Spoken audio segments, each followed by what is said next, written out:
જેણે પોતાના નેત્રોને તમારા દર્શન માટે ચાતક બનાવીને રાખ્યા હોય,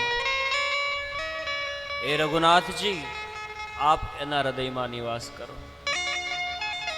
જેની જીભ હંસ બની અને આપણા ગુણાનુવાદ ગાવામાં મોતી ચણતી હોય, એના હૃદયમાં આપ નિવાસ કરો. જેની નાસિકા, જેનું નાક પવિત્ર સુગંધિત પત્ર પુષ્પાદિને નિર્માણ રૂપે ગ્રહણ કરે, એના હૃદયમાં આપ નિવાસ કરો.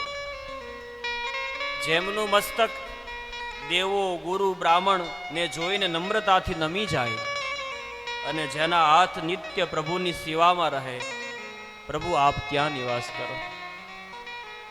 જેમના ચરણ રામજીના તીર્થમાં ચાલીને જતા હોય અને જેના મુખમાંથી આપનો નિરંતર નામનો જપ થતો હોય, હે રામજી સદૈવ આપ ત્યાં નિવાસ કરો.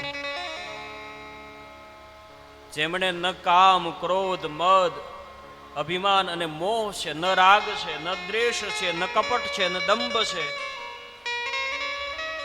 કે ન માયા છે,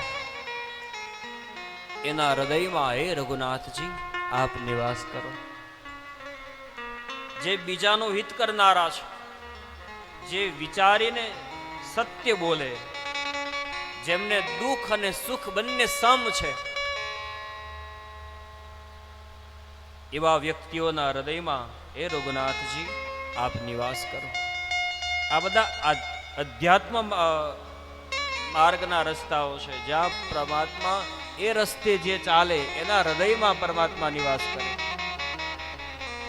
આટલા ગુણો આપણામાં હોય તો માની લેવાનું કે આપણી અંદર પરમાત્મા નિવાસ કરે છે.